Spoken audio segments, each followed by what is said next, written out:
నమస్తే, welcome to Telugu రాజ్యం. నేను మీ రామ్. శ్రీకాళహస్తి జనసేన ఇన్ఛార్జ్ వినోద కోట గారికి సంబంధించిన ఘటనలో ఆ ఇన్సిడెంట్ జరగక ముందే ఎన్నో మంతనాలు జరిపారని, ఇందులో పవన్ కళ్యాణ్ గారి హస్తం కూడా ఉందని, పవన్ కళ్యాణ్ గారు దీన్ని సెటిల్ చేస్తారని మాట ఇచ్చాక కూడా గాలికి వదిలేయడం వల్లనే ఈ ఇన్సిడెంట్ జరగాల్సి వచ్చిందని పోలీసుల ప్రాథమిక దర్యాప్తులో వాళ్ళు వెల్లడించినట్టుగా వార్తలు వస్తున్నాయి. అయితే ఓవరాల్గా ఈ అంశం గురించి మనతో మాట్లాడడానికి ప్రముఖ పొలిటికల్ అనలిస్ట్ భరద్వాజ్ గారు ఉన్నారు. ఆయనతో చర్చిద్దాం. సార్ నమస్తే. నమస్తే అండి. అదే సార్, పవన్ కళ్యాణ్ గారు దీన్ని సెటిల్ చేద్దాం అనుకున్నారంట, కాకపోతే అది సెటిల్ అవ్వలేక ఇట్లా జరిగింది, చేయాల్సి వచ్చింది అన్నట్టుగా ఏదో చెప్పారని. పవన్ కళ్యాణ్ దగ్గరకు కూడా విషయం వెళ్ళిందో లేదో అనుమానమే.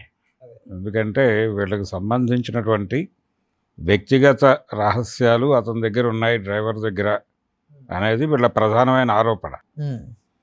అది వెనక్కి ఇచ్చేమని, నిజానికి వాళ్ళ కుటుంబ సభ్యుడిగా మారిపోయాడు ఇతను కూడా జనసేన కార్యకర్తే. అవును, ఈ డ్రైవర్ కూడా జనసేన కార్యకర్తే. ఆవిడతో ట్రావెల్ ఉంది, ఫ్యామిలీతో ట్రావెల్ ఉంది. క్రమంగా చాలా సన్నిహితంగా కుటుంబ సభ్యుడిగా మారిపోయిన తర్వాత జరిగినటువంటి ఇన్సిడెంట్ ఇది.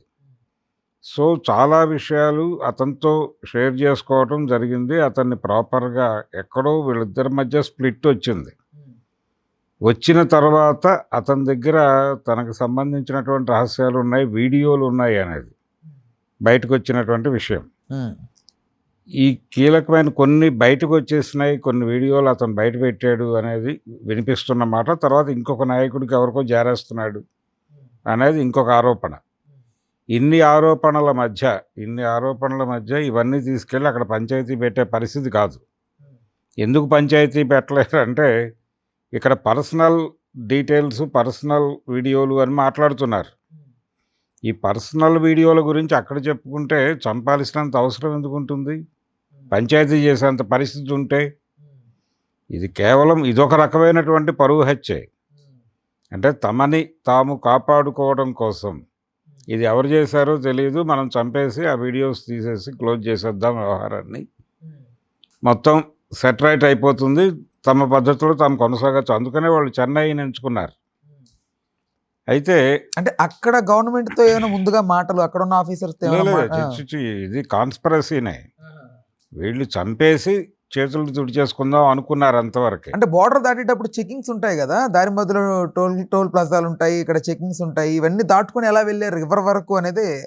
అదే టోల్ గేట్లు ఇవన్నీ మేనేజ్ చేసుకోవడం పెద్ద కష్టమేం కాదు. వీళ్ళు ఎవరితోనూ ముందుగా డీల్ మాట్లాడుకుని చేసింది అయితే కాదు. డీల్ మాట్లాడుకోవాలి అని అనుకునే పరిస్థితి కాదు. రెండోది, ఇది ఎవరి దగ్గరకో వెళ్ళి సెటిల్మెంట్ మాట్లాడే పరిస్థితి అంతకంటే కాదు. అందుకని పవన్ కళ్యాణ్ నోటీసులో ఉందా లేదా అనే దానిలో కన్ఫ్యూజన్ అయ్యి పార్టీలో ఎవరికి తెలిసి ఉండకపోవచ్చు, ఎవరికి తెలియజేసే పరిస్థితి ఉండదు. ఎందుకంటే ఇది పరువుకి సంబంధించిన వ్యవహారం. ఇది కూడా ఒక రకమైన పరువు హత్య అనుకున్నప్పుడు అతనితో అంత ఇంటిమేట్గా ఉంటూ అన్ని విషయాలు అతని దగ్గర పోగుపడేలాగా వ్యవహరించారు వీళ్ళు. ఆ వ్యవహరించడంతో పాటు ఎక్కడ చెడింది అనే దానికి సంబంధించిన వివరాలు కూడా వాళ్ళే చెప్పాలి. అంటే బొజ్జల సుధీర్ రెడ్డి గారి బెదిరిస్తున్నారు, దీన్ని పవన్ కళ్యాణ్ గారు ఆయన దృష్టికి తీసుకెళ్ళినప్పటికీ ఆయన ఉండండి మాట్లాడతాను సుధీర్తో అన్నట్టుగా ఆయన వ్యవహరించారు అనేది ప్రధానంగా సార్. అంటే ఈ విషయం అయి ఉండకపోవచ్చు, అంటే ఇక్కడ వివాదం ఉంది అనే విషయం తెలిసి ఉండొచ్చు. ఇది ఈ రోజున జరిగిన వ్యవహారం కాదు, ఇంకా ఇంతకు ముందు నుంచి చరిత్ర ఉంది దీనికి.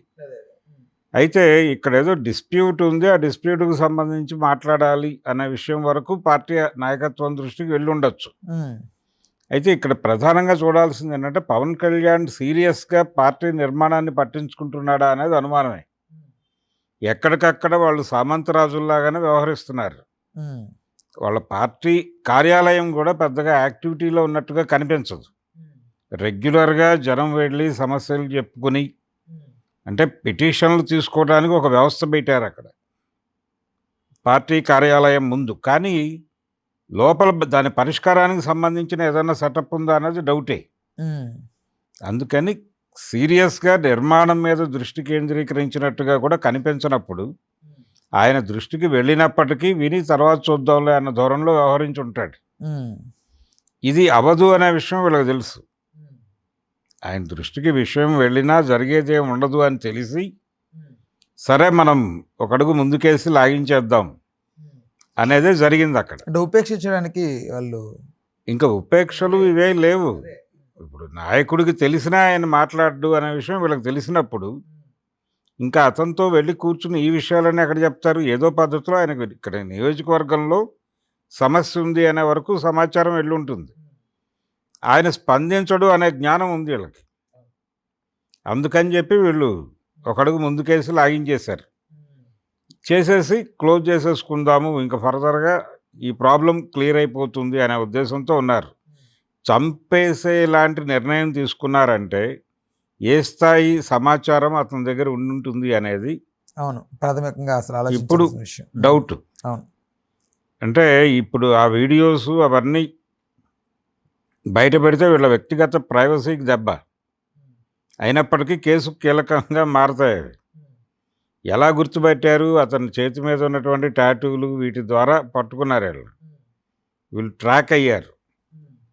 అలా చెన్నై పోలీసుల పరిశోధన నుంచి వీళ్ళు ట్రేస్ అయ్యారు. ఇప్పుడు ఈ కేసులో ఉన్నారు కాబట్టి మేం పార్టీ నుంచి సస్పెండ్ చేస్తున్నామని ప్రకటించారు వాళ్ళు. ఇది జనరల్గా ఎవరి విషయంలోనైనా జరిగేది ఇదే. ఒక ప్రకటన లేదు, ఒక అంటే జరిగిన విషయం తమకు తెలుసని కానీ తెలియదు కానీ లేకపోతే పార్టీ దృష్టిలో ఈ విషయం ఉందని కానీ లేదని కానీ క్లారిటీ లేవు. ఒక జనరల్ స్టేట్మెంట్ ఒకటి పడేశారు అంతే. నిర్మాణము ఉండి ప్రతి ఒక్కరి మీద అదుపు ఉండి వాళ్ళని పట్టించుకుని రోజువారీ మాట్లాడే పరిస్థితి నాయకత్వానికి ఉండుంటే ఇలాంటివి జరగవు. ఇలాంటివి అంటే అతను పవన్ కళ్యాణ్ అభిమాని, ఈ చనిపోయిన వ్యక్తి డ్రైవర్ కూడా పవన్ కళ్యాణ్ అభిమాని జనసేన కార్యకర్త, జనసేన నుంచి ఇలా అటాచ్ అయ్యాడు కాబట్టి అతనికి కూడా ప్రాధాన్యత ఇచ్చి తీరాల్సినటువంటి ఒక పరిస్థితి ఉంటుంది పార్టీలో. ఆ పరిస్థితిలో అతన్ని ఇష్యూని ఏమాత్రము ఎక్స్పోజ్ కాకూడదనే కోరుకుంటారు. అంటే లా అండ్ ఆర్డర్ అనిత గారి దగ్గర ఉందని చెప్పి వీళ్ళు కామ్గా ఉన్నారా జనసేన? ఎవరి దగ్గర ఉన్నా కానీ అతనికి అతను పార్టీ కార్యకర్త కాబట్టి అతనికి సంబంధించిన వ్యవహారాలు బయటకు వెళ్తే అతని గురించి కూడా మాట్లాడాల్సిన బాధ్యత పార్టీకి ఉంటుంది. అందుకని బయటకు వెళ్లకుండా ఇతన్ని తీసేయాలి అనేది ప్రోగ్రాం. వాళ్ళు ఏదో విషయాలన్నీ పార్టీతో చెప్పారు అని అనుకోవడానికి అసలు ఏమాత్రం అవకాశం లేదు. కానీ సూచనప్రాయంగా పవన్ కళ్యాణ్కి తెలిసి ఉండొచ్చు ఇక్కడ డిస్టర్బెన్స్ ఉంది అని. తెలిసినప్పటికీ ఆయన చూద్దాంలో తర్వాత మాట్లాడదాం అని ఉంటాడు. అంతవరకు వెళితే మంచిది. అసలు అతని దృష్టిలోకి వెళ్ళటం కానీ అతనితో మాట్లాడటం కానీ వీళ్ళకి ఇష్టం లేదు. ఎందుకు ఇష్టం లేదంటే అతను పార్టీ కార్యకర్త, డ్రైవర్ కూడా పార్టీ నుంచి వీళ్ళకి అటాచ్ అయ్యాడు కాబట్టి అతని గురించి కూడా మాట్లాడతారుగా. అతను పవన్ కళ్యాణ్ అభిమాని కూడా కదా, అదే అతని గురించి మాట్లాడతారు. అతని గురించి మాట్లాడుతూ అతనితో మాట్లాడాలనుకుంటే అతను ఓపెన్ అవుతాడు అక్కడ. కాబట్టి పంచాయతీ జరగాలి అని వాళ్ళు కోరుకోవట్లే. ఎప్పుడైతే విషయం మన చేతుల నుంచి దాటింది అనుకున్నారో ఇమ్మీడియట్గా చంపేయాలనే నిర్ణయమే తీసుకున్నారు వాళ్ళు. ఆ నిర్ణయం ప్రకారం ఆప్షన్ ఇచ్చుంటారు అతనికి. నువ్వు మొత్తం ఇచ్చేసి సరెండర్ అయిపోయి మా దగ్గర బతుకుతావా బతుకు, లేదంటే కనుక నీకు ఏదో ఒక ప్రమాదం వాటిల్లే ఛాన్స్ ఉంది అని బెదిరించిన తర్వాత అతను వినకపోతే జరిగినటువంటి హత్య ఇది. హత్య చేయడానికి వాళ్ళు ఏమాత్రము వెనుకాడలేదు, మొహమాట పడలేదు. పద్ధతి ప్రకారం ఎలా ప్లాన్ చేయాలో అలా ప్లాన్ చేశారు. వీళ్ళ దురదృష్టవశాత్తు అది రకరకాల పద్ధతుల్లో ఓపెన్ అయ్యి ఈ రోజున అక్కడికి వెళ్ళి అంటే అరెస్ట్ అవ్వక తప్పని పరిస్థితి ఏర్పడిపోయిన తర్వాత జరిగింది. అక్కడ అరెస్టు కాకుండా ఉండడానికి ఏం చేయాలనే కసరత్తు ఆ డ్రామా కూడా నడిపారు. తమిళనాడు ప్రభుత్వాన్ని ఇన్ఫ్లుయెన్స్ చేసేంత పరిస్థితి వీళ్ళకి లేదు. తమిళనాడు పోలీసులను ఇన్ఫ్లుయెన్స్ చేసేంత కండిషన్ కూడా లేదు. కాబట్టి వెళ్ళి సరెండర్ అయిపోవడానికి మించిన మార్గం లేదు కాబట్టి అయిపోయింది, విషయం క్లోజ్ అయిపోయింది. ఆవిడ రాజకీయ ప్రయాణం కూడా ముగిసినట్టుగానే భావించుకోవాలి కోట వినుతది. ఆల్మోస్ట్ ఆ ఏరియాలో అంటే చిత్తూరు జిల్లాకి సంబంధించినటువంటి ఆవిడ కెరియర్ ప్రారంభించింది కూడా చాలా చిన్న స్థాయిలోనే మొదలైంది. యాస్పిరేషన్స్ ఉన్నాయి. ఈ పార్టీ వచ్చింది. ఆ పార్టీ వచ్చిన తర్వాత దానికి అనుకూలంగా ఆవిడ పనిచేయటం మొదలుపెట్టి నాయకత్వ స్థానానికి ఎదిగింది. ఆ ఎదిగే క్రమంలో అనేకం జరిగుండొచ్చు. ఈ సాన్నిహిత్యంలో నుంచి వాటికి సంబంధించిన అనేక వివరాలు అతనికి తెలిసుండొచ్చు. ఈ జర్నీలో ఆవిడకున్నటువంటి అఫైర్‌లకు సంబంధించి గానీ, ఇంకేదైనా సమాచారం గూడా అతని దగ్గర ఉండుండొచ్చు. దానికి సంబంధించిన వీడియో ఫుటేజ్ ఏదో ఉందంటున్నారు. ఆ వీడియో ఫుటేజ్‌కి సంబంధించే ప్రధానంగా వీళ్ళు భయపడ్డారు. అది ఎక్కడ బయట పడుతుందో అని. అందుకని పర్సనల్‌గా తన క్యారెక్టర్ బ్యాడ్ కాకుండా ఉండటానికి, ప్రజల్లో జరిగిన సంఘటనలు ప్రపంచానికి తెలియకుండా ఉండటానికి కేర్ తీసుకునే క్రమంలో ఈ హత్య చేశారు అంతే. బొజ్జల సుధీర్ రెడ్డి గారికి సంబంధించి మీరేంటి, మీ అభిప్రాయం ఎలా ఉంది? అసలు అతను ఇందులో ఇన్వాల్వ్ అయ్యాడు అనుకుంటున్నారా? వాళ్ళిద్దరి మధ్య అంటే నిజానికి వీళ్ళు కూడా టికెట్ ఆశించిన బ్యాచే కదా. టికెట్ ఆశించారు, దక్కలేదు. ఆ ఘర్షణలు ఉన్నాయి. అక్కడ వీళ్ళ ఎదుగుదలకు సంబంధించిన వ్యవహారం కూడా ఉంది వితిన్ పార్టీ లోపల. వీళ్ళ ఎదుగుదలకి కూడా ఇతను ఇబ్బందికరంగా మారుతున్న పరిస్థితి ఉండొచ్చు. అందుకని ఇతన్ని తొలగించుకోవడం ద్వారా మిగిలిన వాళ్ళకి వార్నింగ్ ఇవ్వడం లాంటి కార్యక్రమం కూడా ఉండుంటుంది వాళ్ళకి. ఇందులో లోకల్ ఎమ్మెల్యేతో కూడా ఘర్షణ ఉంది వీళ్ళకి. ఆయన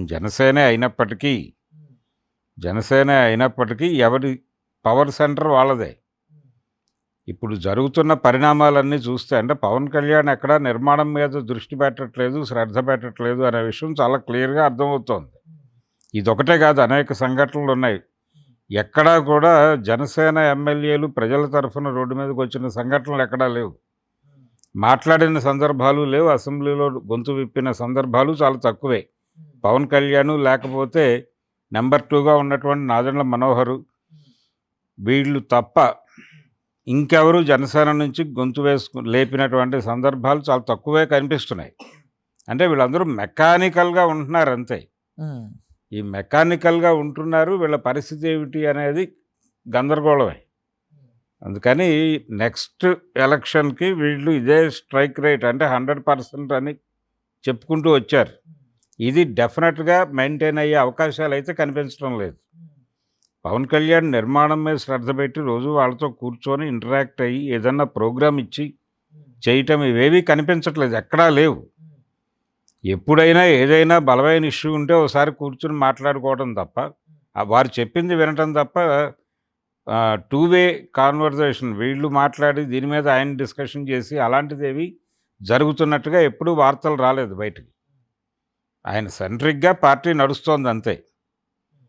ఇదంతా ఇలాగే జరుగుతుంది, మనం దీనిలో ఇన్వాల్వ్ అవ్వాల్సిన అవసరం లేదు, ఏదైనా మరీ ప్రమాదం వాటిల్లినప్పుడు మనం వెళ్ళి చూసుకుందాం అనే మూడ్లో ఉన్నాడు ఆయన.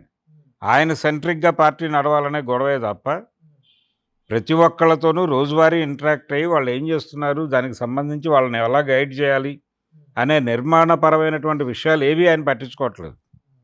అందుకని ఈ ఇన్సిడెంట్ మెకానికల్గా ఖండించటం, అలాగే ఆవిడ బహిష్కరించటం జరిగిపోయింది. మెకానికల్గానే ఆలోచించి మదనపడి కాదు.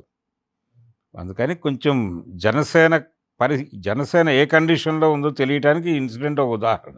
ఓకే, రైట్ సార్, ధన్యవాదాలు. Thank you. హలో, తెలుగు రాజ్యం ఛానల్ చూస్తున్నారా? సామాజిక, రాజకీయ, జీవన చిత్రణే తెలుగు రాజ్యం. అతిశయోక్తులు, అసత్యాలు ఉండవు. రాజకీయ కోణం కాదు, ప్రజా కోణమే కొలబద్ద. తెలుగు రాజ్యం వీక్షణ మీ ఉత్తమ అభిరుచికి నిదర్శనం.